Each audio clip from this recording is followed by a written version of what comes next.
Eu pergunto, lembram do que foi falado? É difícil, né, que a gente faz isso, né? Mas nós começamos a falar sobre a carta de Romanos, falamos alguns contextos, algumas explicações, e falamos que Paulo se apresenta no Evangelho, do versículo 1 ao 7, desculpa, nessa carta, primeiro falando quem ele é, depois falando de quem é o Evangelho, e por terceiro lugar falando de nós, os frutos que o Evangelho gera em nós. Agora, no versículo 8 ao 15, Paulo vai nos mostrar sobre o seu amor para a igreja, para com a igreja de Roma. E o amor de Paulo para com a igreja de Roma nos mostra como nós devemos amar também a igreja. Então não há verdadeiro evangelho quando o amor pela igreja não é evidenciado. Você não pode se dizer, eu sou um cristão, eu amo Jesus, se você não amar a igreja. Essa é a verdade. Então Paulo começa nos mostrando, do versículo 8 ao 15, 5 atitudes que nós devemos ter. Agradeça, ore, congregue, frutifique e anuncie.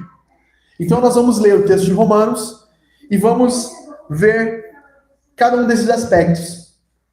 Diz a palavra de Deus assim no versículo 8, que está projetado aqui na tela para nós. Em primeiro lugar, por meio de Jesus Cristo, dou graças ao meu Deus por todos vocês, porque a fé que vocês têm é proclamada no mundo inteiro.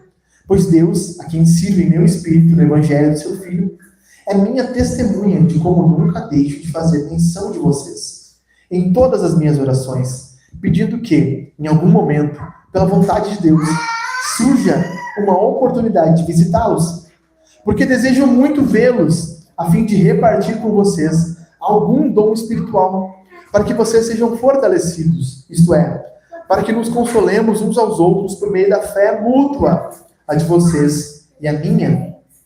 13. Quero que vocês saibam, meus irmãos, que muitas vezes me propus a ir visitá-los, no que tenho sido até agora impedido, para conseguir algum fruto igualmente entre vocês, assim como também tenho conseguido entre os outros gentios, pois sou devedor tanto de gregos quanto de bárbaros, tanto de sábios quanto insensatos.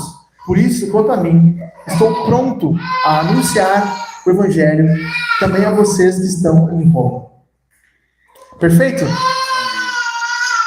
8 versículos, quase 8 versículos, 7 na verdade, né? Mas que vão nos levar a uma profundidade muito grande aqui, meus irmãos. Então, em primeiro lugar, Paulo agradece.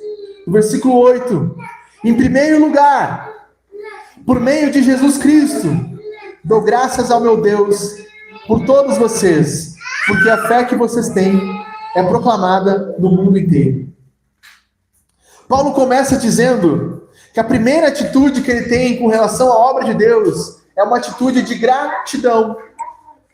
Gratidão pelo que Deus tem feito em outras pessoas, em outros lugares. Veja, Paulo não está grato pelo que Deus está fazendo pelo seu ministério, não está grato pelo que Deus está fazendo na sua vida, ou através de sua vida. Paulo está sendo grato pelo que Deus tem feito na vida, através da vida de outros pastores, de outros irmãos, em outros locais. E nós costumamos a ser muito bairristas. Nós queremos que se Deus faça algo, Ele faça algo aqui. Se Deus tem de fazer algo em Gramado, que faça por meio da Igreja Rock, que faça por meio da vida do Alexandre, da vida do Viana. Nós queremos que Deus haja assim. E quantas vezes nós ficamos enciumados, porque alguns ministérios, algumas obras, algumas pessoas têm mais frutos do que nós. Alcançam mais pessoas do que nós. Quantos pastores eu já vi com ciúmes de que seus ministérios com homens eram menor do que o ministério de legendários. Porque sua voz no YouTube, de podcasts, era menor do que outros pastores. Essa não é a atitude correta do nosso coração. A nossa atitude correta para com Deus é agradecer a obra de Deus. Paulo, em primeiro lugar, ele agradece não pelo que ele fez, mas porque Deus fez, através de outras pessoas, coisas grandiosas. E isso nos mostra que Deus tem trabalhado aqui em Gramado. Nós não somos a melhor igreja. Nós não seremos a melhor igreja. Nós não seremos a única igreja. Deus já faz algo nessa cidade. Nós estamos nos juntando a isso. Deus já faz algo nesse estado. O problema é quando nós temos uma mentalidade de seita. Só nós somos os bons. Só nós somos os melhores. E olha, eu posso dizer que há como dizer que em alguns níveis nós podemos ser melhores do que os outros.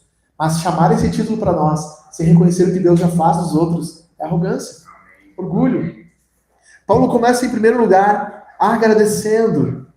Nós deveríamos ser gratos porque o Senhor está trabalhando em outros irmãos, em outras igrejas. Isso nos livra de dividir o corpo de Cristo. De dizer que a igreja X é pior do que a nossa. Esse pensamento não deveria incorrer no nosso meio. Que o Senhor nos abençoe aqui e abençoe os nossos irmãos. Que o Senhor faça um trabalho excelente aqui no nosso meio. E quando Ele fizer um trabalho melhor em outros, vamos ser gratos por isso também. E que o Senhor possa, em outros locais, em outras comunidades, trazer também um sentimento de gratidão. Porque esse é o sentimento correto. Aquele que foi alcançado pelo Evangelho sabe que a obra não é nossa, é de Cristo. É Cristo quem faz. Muito se fala em nossos dias hoje sobre gratidão, gratitude, atitudes de gratidão, como se fosse algo místico. Agradeça e o universo vai lhe retribuir. Agradeça e o universo vai lhe dar algo bom. Nós não agradecemos pelo que para ganhar algo, nós agradecemos porque o Senhor tem feito algo. Nós agradecemos porque o Senhor já nos deu Cristo Jesus, nos deu a salvação. E cabe a nós agora responder em gratidão. Perceba uma coisa, meus irmãos. O Evangelho nos conta a história de 10 leprosos. Lembram dessa parábola dessa história? Jesus cura 10 leprosos. 10 foram curados. Quantos voltaram em gratidão? Um só. Essa é a média no cristianismo. De 1 para 10 é que são gratos ao Senhor, de verdade. Que nós sejamos encontrados entre esse 1. Aquele que louva a Deus, agradece a Deus pelo dia, pelo alimento, pelas roupas, pelo trabalho, pelas circunstâncias que o Senhor tem nos dado. A gratidão não é mística, ela não faz nada poderoso externamente, mas faz poderoso o nosso coração. Um coração grato confia em Deus. Um coração grato descansa em Deus. Mas Paulo diz também que essa gratidão ocorre por meio de Jesus Cristo. Eu quero que você preste muita atenção nisso. O Papa disse, há 2 semanas, que os católicos deveriam ter cuidado com a palavra corredentora. E nós sabemos que no catolicismo Maria é medianeira, ela faz a mediação. Santos fazem mediação. E o argumento católico é, eu não adoro os santos, mas eu oro aos santos para que eles façam mediação. Eles intervenham no meio entre eu e Deus. Mas olha o que Paulo fala aqui. Por meio de Jesus Cristo. O nosso mediador é Cristo. Amém. A nossa oração é mediada por Cristo. Cristo é quem media a nossa vida. Nós não precisamos de santos. Nós não precisamos de Maria para mediar. Tirar a mediação de Cristo é roubar a Deus. E aí Paulo termina dizendo, no versículo 8, eu agradeço a Deus por meio de Cristo, por todos vocês, porque a fé que vocês têm é proclamada no mundo inteiro. A fé deve ser proclamada. A fé precisa ser proclamada.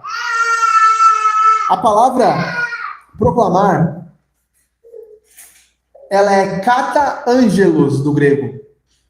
Então, Paulo usou a mesma palavra que anjos, como anjos. Aqui foi traduzido para proclamar, no português. Mas no original seria traduzido como anjos, como mensageiros, como mensagem. A nossa fé precisa ser propagada. Uma fé que não alcança outras pessoas é uma fé mentirosa. Deus deseja que seus filhos sejam mensageiros da mensagem do Evangelho. A pergunta que fica para nós é: Paulo poderia agradecer a Deus porque a nossa fé, a sua fé, tem sido compartilhada ou não? Ele poderia olhar para você e dizer assim: obrigado, eu louvo a Deus porque a tua fé é testemunhada, ou não? Depois Paulo segue então, primeiro ele fala de agradecimento, depois de oração, no versículo 9 e 10. Pois Deus, a quem sirvo em meu espírito no evangelho de seu Filho, é minha testemunha, como nunca deixo de fazer menção de vocês em todas as minhas orações, pedindo que em algum momento, pela vontade de Deus, surja a oportunidade para visitá-los. De novo, Paulo fala, por intermédio de Jesus, ele vai dizer que a oração acontece por meio de Cristo. Paulo fala também no versículo 8, ao falar da oração, que o evangelho é o evangelho do seu Filho. Falamos semana passada que, se olhamos no versículo 2, Paulo diz o quê? O evangelho de Deus. Agora no versículo 8, o evangelho do seu Filho. Isso nos informa três coisas, pelo menos. Primeiro, o evangelho é a boa notícia de Cristo. Segundo lugar, a mensagem que nós carregamos, como falamos semana passada, não é nossa. É de Deus e de Jesus.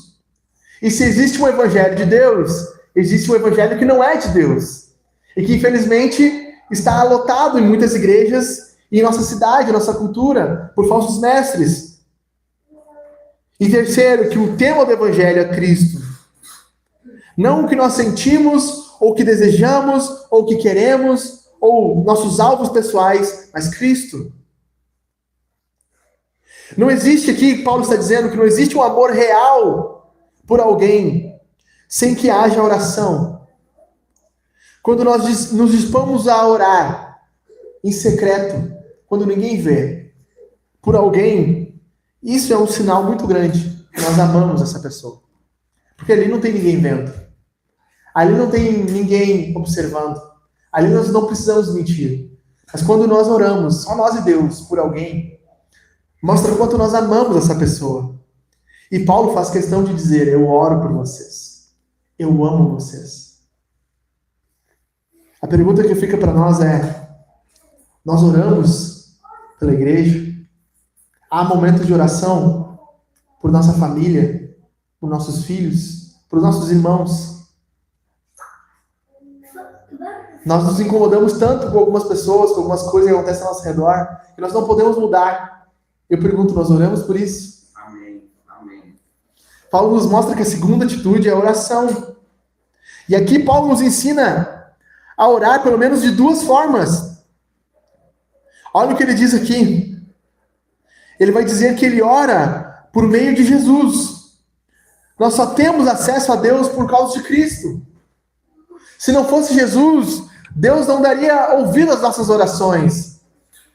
Em segundo lugar, Paulo nos mostra que a nossa oração não é para que aconteça algo que nós decretamos. Quantos lugares, né?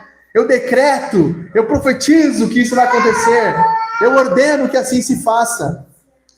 Não é assim no Evangelho. Paulo ora para que pela vontade de Deus. Não existe nada mais mentiroso no nosso meio do que decretar, profetizar, ou crer que nós podemos forçar Deus a fazer algo. A oração é pela vontade de Deus. Senhor, se for a tua vontade, nós oramos para que a tua vontade seja feita. Nem Cristo orou assim. Ele disse, se for a tua vontade, afasta esse cálice. Aqui Paulo está dizendo, Senhor, eu oro para que por meio da tua vontade eu possa ir aos meus irmãos. Como é mentiroso os nossos dias, onde homens decretam, ordenam, mandam e desmandam no mundo espiritual. Eu gosto de dizer assim, você manda e desmanda em Deus, mas em casa você é mandado pela sua mulher. Que tipo de padrão é esse? Que padrão é esse? Meus irmãos, esse é o padrão dos nossos dias. Os apóstolos modernos se levantam e decretam e ordenam. Eu lembro que uma vez eu estava num círculo de oração, um pouco antes da eleição de 2022, quando o Bolsonaro perdeu. E alguns irmãos estavam orando, e orando assim, Senhor, nós decretamos a derrota do Lula, decretamos que o Bolsonaro vai ganhar. E eu orando ali, cada um orando uma vez, né? E chegou na minha vez de orar. Eu senti até uma murchada assim nas orações. Eu orei assim, Senhor, que pela tua vontade nós possamos ser livres desse governo que não nos agrada. Mas se não for assim, Senhor, nós confiamos em tua mão. Amém. Meus irmãos, um silêncio colossal. E aí todo decreto, toda ordenação, eu ordeno que ele não ganhe. O que aconteceu? Nada. Porque no fim do dia, o que vale é a vontade de Deus. O apóstolo aqui é humilde. Ele entrega a Deus os seus planos. Confiar em Deus não é fraqueza, meus irmãos. As pessoas dizem, nossa, mas que oração bem frágil, que oração bem fraca, não tem poder, não tem confiança, ele não decreta com autoridade. Calvino vai dizer assim, onde há um real temor a Deus, há também um real desejo de respeitar o seu nome. Ou seja, se nós honramos a Deus, nós respeitamos a sua vontade. Por isso, da forma que nós oramos, diz muito para nós o tipo de Deus que nós servimos. Paulo agradece, Paulo ora, e depois Paulo deseja congregar. Versículos 5 ao 7. Vai dizer assim: porque desejo muito vê-los, a fim de repartir com vocês algum dom espiritual, para que vocês sejam fortalecidos, isto é, para que nos consolemos uns aos outros por meio da fé mútua, a de vocês e a minha. O apóstolo agora fala de um desejo intenso de ver os romanos. E nós não vemos mais isso nos nossos dias. Um evangelho que não ama a igreja. Um evangelho que descarta a igreja. Nós estamos numa cidade turística. Uma cidade onde as pessoas são facilmente levadas a ganhar muito dinheiro trabalhando no domingo. Mas agora voltemos, meus irmãos. O que é o quarto mandamento? Acabamos de ver no catecismo. O quarto mandamento é guardar o dia do descanso, o dia do Senhor. Cristãos não guardam mais o domingo, não observam mais o dia do Senhor. Eu falava com um amigo meu, com um pastor aqui da cidade, da Mevan, e disse para ele, sabe o que eu acho engraçado? O adventista não trabalha no sábado. Tinha um barbeiro na cidade lá de Lajeado, que ele não abria no sábado, ele abria no domingo. Exato. Agora pergunte para um cristão se ele não trabalha no domingo. A maioria deles trabalha. Como é? Para trabalhar são liberados por motivo religioso. Mas nós negligenciamos o domingo, o dia do Senhor.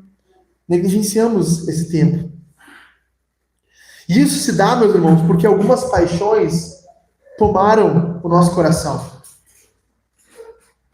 Nós estamos mais preocupados em descansar do que cultuar. Ah, tô tão cansado. Hoje eu vou ficar por casa. Nós que temos filhos, né? Vocês estão ouvindo o choro do Davi. A Jana tem filho pequeno. Sabe como seria muito mais fácil dizer assim, não, vamos ficar em casa. Não me incomoda. Mas meus irmãos, quando o coração ele está mais preocupado em descansar do que em Deus, ele é um coração idólatra. Quando o serviço, quando o trabalho, quando o dinheiro é mais importante do que cultuar a Deus, isso demonstra quem é o nosso Deus. Quando os nossos hobbies... Olha, talvez eu vou falar uma coisa que é padrão para você, mas em muitos locais não é. Por exemplo, nós queremos que os pastores, que os líderes da igreja nos chamem quando nós faltamos, certo? Você não gosta de receber uma mensagem assim, ô, minha irmã, você fez falta, queria ter você aqui, certo? É bom, né? Mas se o culto é um compromisso para nós, não deveria ser também da nossa parte nós avisarmos quando nós não viemos? Seria interessante, né?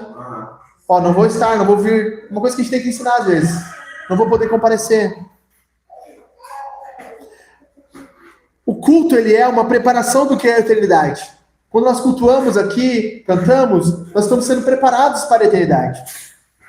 Se nós não desejamos comunhão hoje, se nós não desejamos ouvir a palavra de Deus hoje, cantar louvores a Deus hoje, servir a Deus hoje, eu pergunto, por que Deus vai te levar para a eternidade? Onde você vai cantar, servir a Deus, ouvir a voz de Deus lá no céu. Se você não tem prazer nisso, por que Deus deve te levar para o céu? Não faz sentido. Aí Paulo diz que ele deseja ver os romanos a fim de que ele possa compartilhar algum dom espiritual para que vocês sejam fortalecidos. Pensa bem, Paulo quer participar de um culto não pelo que ele vai receber, mas pelo que ele pode dar. Que mentalidade diferente dos nossos dias. Eu vou ao culto não pelo que eu vou receber, mas pelo que eu posso dar. Aqui no Brasil, culto é sinal de audiência, auditório. No inglês, a palavra culto é service, serviço. Paulo quer ver esses irmãos para que ele possa compartilhar, para que ele possa servir esses irmãos. Por isso que a comunhão mata o nosso egoísmo. A comunhão é um desinteresse daquilo que é meu. E é um interesse daquilo que é do outro. Nós esquecemos, ou simplesmente esquecemos, que comunhão é comunidade. É o próximo. Por isso que Paulo diz também que a comunhão é um consolar mútuo. Ele vai dizer, a fim de que nós consolemos uns aos outros pela fé mútua, a de vocês e a minha. Aqui Paulo usa a mesma palavra que Cristo usa para o Espírito Santo. Ou seja, na comunhão, é como se o Espírito Santo estivesse ministrando ao nosso coração. A palavra aqui é parakletos, que significa animar, exortar. Paulo está dizendo que tem um consolo, uma exortação, um ânimo na comunhão. E Paulo termina dizendo que é a fé, que esse consolo, no versículo 12, isto é, para que nos consolemos uns aos outros por meio da fé mútua. Esse consolo, meus irmãos, ele não acontece quando nós dizemos simplesmente assim, meu irmão, te anima. Meu irmão, estou preocupado contigo. Paulo vai dizer que é a fé mútua, no versículo 12. O que significa fé mútua? Não quer dizer que o meu sentimento de fé... Eu conheci uma menina que ela estava apaixonada pelo rapaz que era ímpio, não era crente. E ela, assim, com todo o olhar apaixonado, Viana, ela falou assim, mas eu creio que a minha fé vai salvar ele. E eu falei assim, não vai. Não vai. Não é que a fé é um sentimento místico que passa para o outro. A fé é fé em algo. O que Paulo está dizendo aqui é que aquilo que nós cremos consola uns aos outros. Ou seja, eu não digo para ti, Jana, vai ficar tudo bem na tua vida. Eu digo assim, Deus é bom, Jana. Deus é soberano. É doutrina. E porque Ele cuida de tudo, Ele está cuidando da tua vida. Isso é consolo. Não é só meras palavras jogadas ao vento. Por isso que é importante nós conhecermos a Deus, para que nós possamos fortificar a nossa fé. E a nossa fé fortificada possa fortificar o nosso irmão. Quarto, Paulo, no versículo 13, vai dizer que ele quer frutificar. Quero que vocês saibam, meus irmãos, que muitas vezes propus ir visitá-los, o que tem sido até agora impedido, para conseguir algum fruto igualmente entre vocês, assim como também tenho conseguido entre os outros gentios. Aí, o comentarista diz assim, um comentário que eu li diz assim, o verdadeiro amor não é somente um discurso, mas ele é prático. Paulo não só diz que ele ama os romanos, mas que ele quer ir até lá. Ele quer estar com eles. E aqui nós vemos que os nossos planos podem ser frustrados. Não foi essa semana, Viana, falando que gostaria de ter ido servindo? E não aconteceu? Por que os nossos planos são frustrados, meus irmãos? Porque nós desejamos alcançar coisas que nós nunca conseguiremos. Porque nós queremos um emprego melhor, uma vida melhor, e não acontece. Por causa da vontade de Deus. Nós não sabemos por quê. Paulo queria ir até Roma, queria visitar esses irmãos, queria conhecer esses irmãos pessoalmente. Ele diz, mas eu fui impedido. Paulo foi frustrado. Ele não entende o motivo da frustração, mas ele confia na mão de Deus. E o que nós vamos ver depois é que Paulo vai a Roma, não como ele queria. Paulo queria ir até Roma para pregar o evangelho e fazer frutos na igreja. Mas Paulo vai até Roma como um prisioneiro para morrer. Eu te pergunto, Deus pode frustrar os seus planos? E você ainda confia nele? Amém. Você ainda o ama? Amém. Aí ele diz assim: quero que vocês saibam, meus irmãos, que muitas vezes me propus a ir visitá-los, porque eu tenho sido até agora impedido. Alguns vão dizer que Paulo foi impedido porque surgiu uma grande fome em Jerusalém. E eu falei semana passada que Paulo estava em Corinto quando escreveu essa carta. E ao escrever essa carta em Corinto, ele está juntando ofertas para ir até Jerusalém. Quando ele chega em Éfeso, ao se reunir com alguns irmãos, um profeta diz para ele: Paulo, você vai ser preso e vai ser morto quando você ir a Jerusalém. E os irmãos, Viana, chegam os pastores e dizem para ele: Paulo, não vá a Jerusalém, você vai morrer lá. E Paulo diz: não, eu irei até Jerusalém.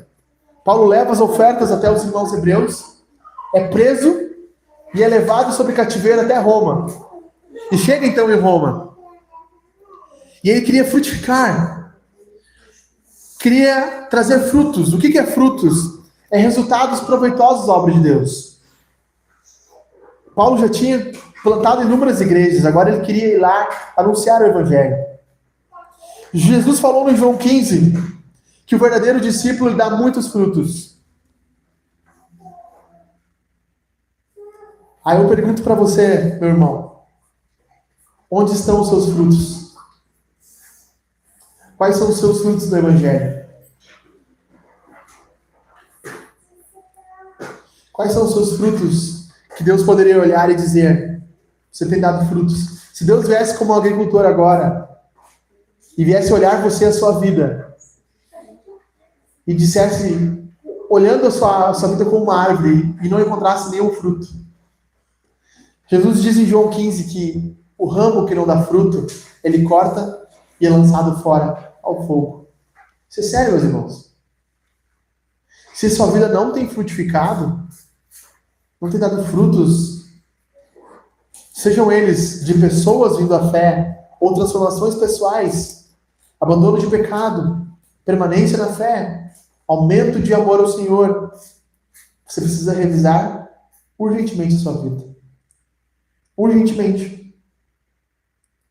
Por último lugar, Paulo falou primeiro que ele vai agradecer, depois ele ora, depois ele deseja congregar, depois ele deseja frutificar, e por último, ele deseja anunciar.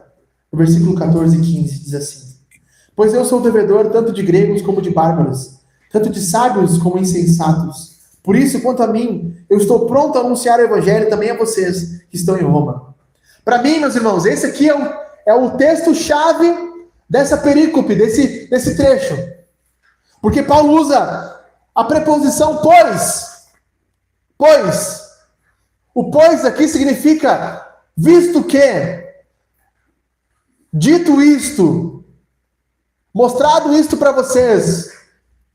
O que Paulo vai dizer que todo esse desejo dele está baseado no que ele vai falar agora. Isso é importantíssimo. Pois o quê? Porque ele quer agradecer, porque ele quer orar, porque ele quer congregar, porque ele quer frutificar, porque ele é devedor. Amém. Porque ele está devendo. Paulo está dizendo que ele se sente devedor de algo. E é impossível que um cristão que foi salvo por Cristo não se sinta devedor de Cristo.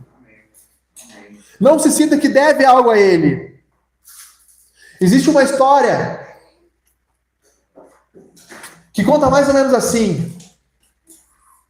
Havia uma cidade cheia de homens e mulheres com grandes dívidas. Algumas muito maiores do que 10 vidas poderiam pagar. E vem de fora um homem com muita riqueza. E ele vai à praça e chama uma das pessoas e diz assim: eu irei pagar a tua dívida. E o homem assim: como assim? Eu não tenho como pagar, não é um empréstimo, eu estou quebrado. E esse homem diz: eu irei pagar toda a tua dívida. E ele paga toda a dívida do devedor. E o devedor sai dali dizendo: amigos, tem um homem aqui de bom coração pagando todas as dívidas. E sai anunciando para a cidade toda. O que está acontecendo aqui é isso. Paulo diz: eu sou devedor.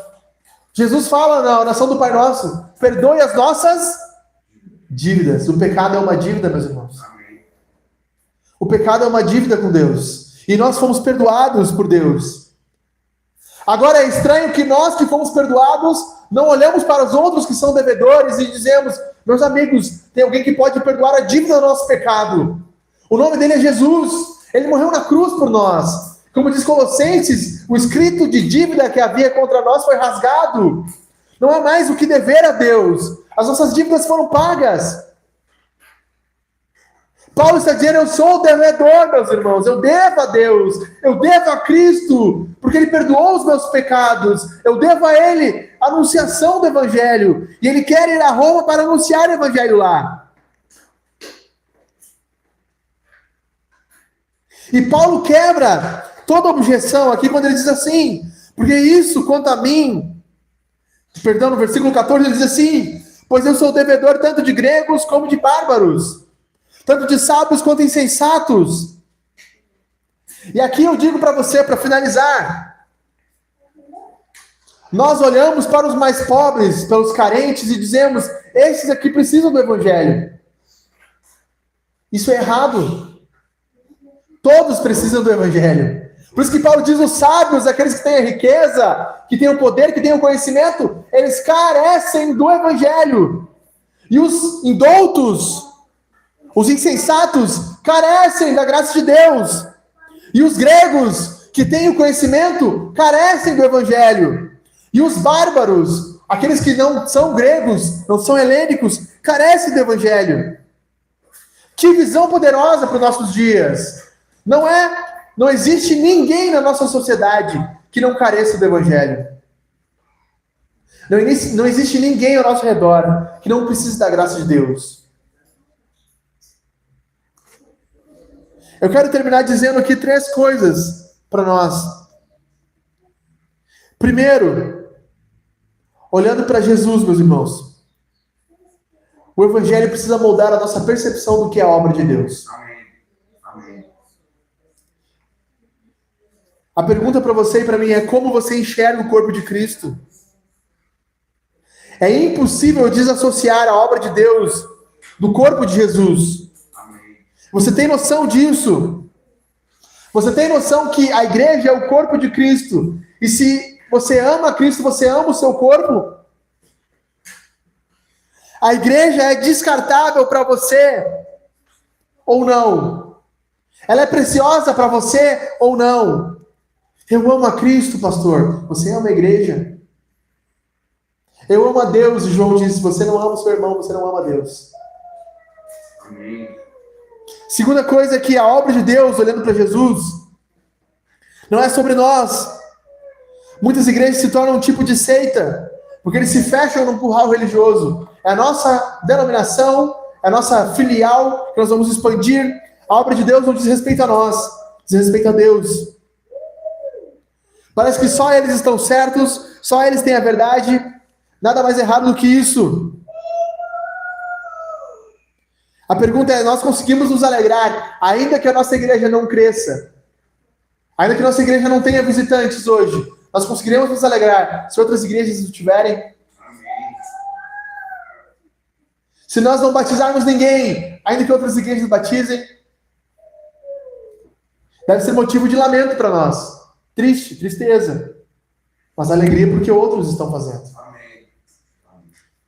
Em segundo lugar, olhando para a nossa vida, Paulo poderia ser grato pelo seu testemunho. Paulo poderia agradecer a Deus pela obra de Deus na sua vida, pelo seu testemunho, pelo Evangelho. Porque você é um mensageiro de Deus ou não? A pergunta para nós é: você ama o seu irmão, a sua família, a sua igreja, a ponto de orar por ela? Faça um voto com o Senhor. Você ora pela igreja? Sinceramente, meus irmãos, vamos ser um pouquinho mais, torcer um pouquinho mais o rabo da porca aqui. Você orou pela igreja essa semana? Você orou pelo nosso culto de domingo? Você orou para que o Evangelho alcançasse outras pessoas? Você ora pelos seus filhos, pelo seu trabalho? A oração privada é a prova de uma fé que é pública. Em terceiro e último lugar, olhando para Deus, Paulo nos mostra que a verdadeira religião serve em Deus, confia em Deus, ora a Deus, descansa em Deus. Você acha cansativo ser um cristão? Talvez seja porque você não pensa mais em Cristo. E o que você tem feito não é mediante a Cristo.